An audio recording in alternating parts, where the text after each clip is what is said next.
Hey, Craig here.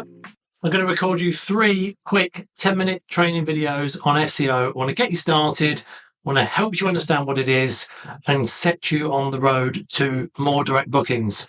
Now, this is me, this is my website, web marketing. I've got an SEO course. We do SEO, social media, website hosting, that sort of thing, anything digital. The main thing is SEO for hospitality. That's really what we focus on. And I was going to show you, I've been working on this, an Excel sheet where I was calculating occupancy and rates and how much you spend on commission. And I was getting that already. And then I found that Mark Simpson from Boostly had just launched his new website this week. And lo and behold, this is exactly what I wanted to show, but he's got it into like a website. So you can use this slider to calculate how much money it costs you to rely on the OTAs. So I'm going to show this example of the hotel I used to manage. So I used to run a 28-bedroom hotel. In fact, I ran 2 28-bedroom hotels at the same time. For the purpose of the exercise, we'll concentrate on the one.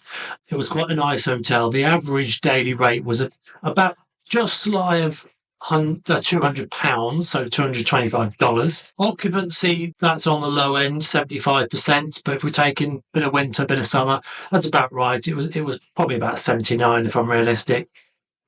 And OTA bookings were about 40%, possibly slightly lower. Actually, let's change that. Let's go. That was more about 35%, and I think the occupancy was 79. Now, hotels generally have a bit lower OTA reliance because they have groups and tours and that sort of thing, and conferences and events that don't all book through the OTAs. So they're a little bit luckier in that respect. But there we go. A small business, 28 rooms, costs us nearly $100,000 a year to pay the OTAs. That is crazy, absolutely crazy. And if we could halve this, if we get this down to 15%, we'd only be spending $40,000. $40,000 a year saved by reducing our reliance on the OTAs. And what can we do with that? We can invest it back in the property, back into the customer service, back into the bricks and mortar and the fabric of the building, which in turn can increase your daily rates. I'm sure you know that by offering better products, better facilities, investing in what you have, then your average room rate goes up. And of course, people want to come back when you give better products, facilities and service. Anyway, I want to talk about SEO and what it does. It drives more direct bookings to your website by ranking higher on Google. So SEO means search engine optimization. I like to call it serving excellent opportunities. Serving because we're in the service industry. Excellent.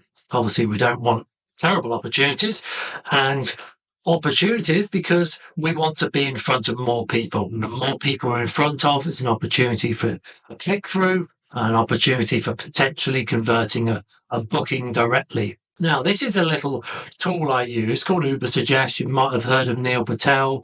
So this website, it's a recruitment agency in Oxford, one of my clients. So it's getting about 670 hits a month. On the traffic, fluctuates, so that's slightly down at the moment. It has peaks and troughs, winter, summer, that sort of thing, depending on the industry recruitment needs. But on average, 600 to 700 hits a month.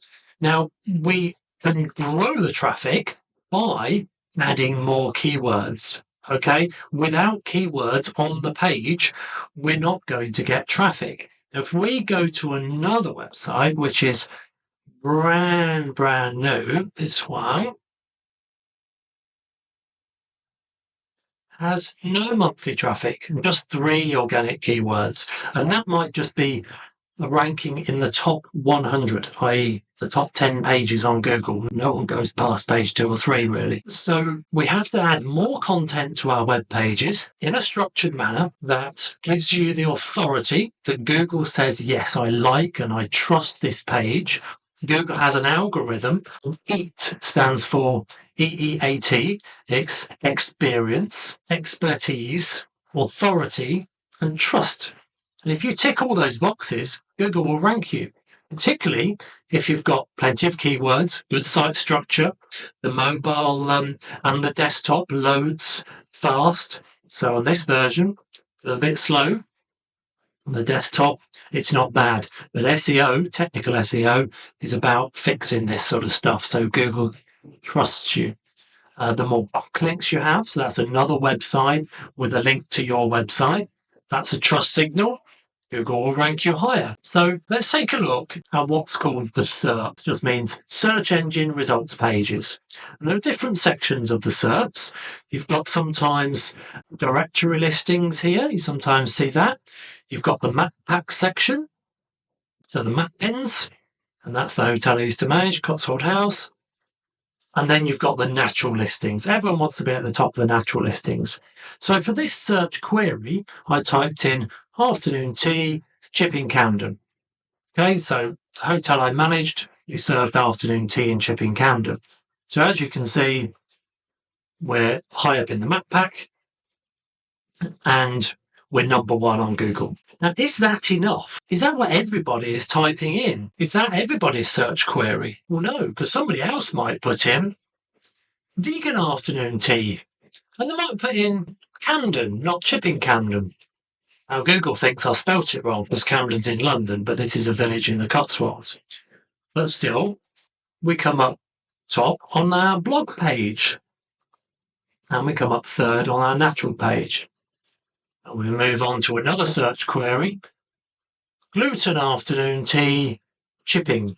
However, I just put Chipping, so it's Chipping Camden, but maybe the person can't remember what's the place called again? Chipping Norton, Chipping Camden, Chipping Sudbury, something like that. And there are lots of different Chippings around in the Cotswolds. So gluten afternoon tea, Chipping. So it's a really weird search query. But we still come top because we rank well on it. Google knows what we're looking for. And we try again. Vegetarian. We've got a Hofkins Bakery comes top there. Now this time I typed in the Cotswolds, so much broader search. So now we're competing against every town in the Cotswolds, which includes 5 counties. It's a huge area. And we are obviously not so high, but we're like 5th or 6th or something on page 1 of Google. So it's about having some keywords which are specific to what the customer is looking for. Our client avatar, vegetarian, vegan, dietary requirements.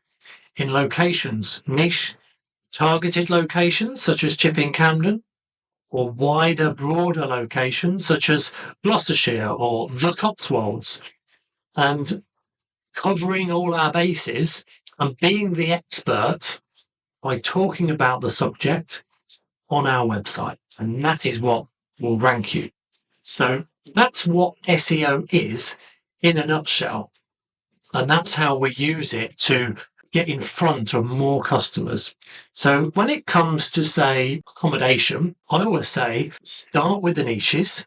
And as our American cousins say, the riches are in the niches. And it's absolutely right. We need to focus around our target audience first. So the mistake people have is trying to rank and compete against, say, hotels. I know. We run an Airbnb and we want to be in front of customers looking for a hotel. Well, firstly, you probably won't compete against hotels in any particular town because all the hotels are hotels, so they will naturally rank above you. And then you compete against Booking.com, Airbnb, Vrbo, etc. So let's break this down. And this was a site that I was working on earlier, and I only did this search earlier today. What was it? Pet-friendly serviced accommodation.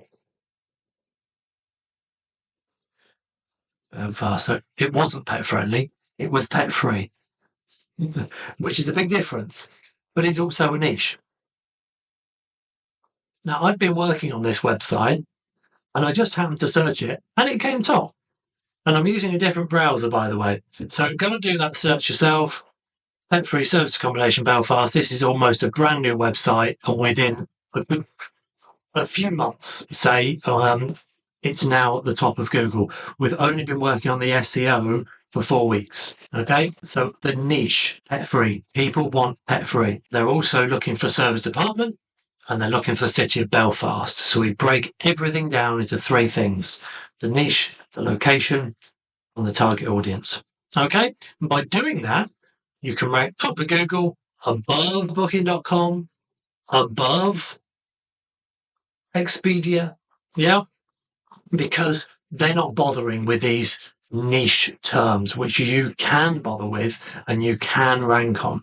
Okay, so that's lesson 1. That's understanding the concepts of SEO. So we've got on-page SEO, the content. We've got off-page SEO, the backlinks. We've got technical SEO, the site speed, and whether it works well on mobile devices, tablets, and desktops. All right. So lesson 2, I'm going to look at keyword research and how we find the keywords that we need to add to our website to make it rank better. Lesson 3, we'll look at some link building strategies, internal and external links, and where we can go to find links to give us those trust signals that Google loves. Okay, look forward to seeing the next part. I'm going to send an email a week, or if you just dropped in the sales funnel, watch the videos. We've also got a free place you can go to learn how to use your WordPress website. All right, see you soon. Bye-bye.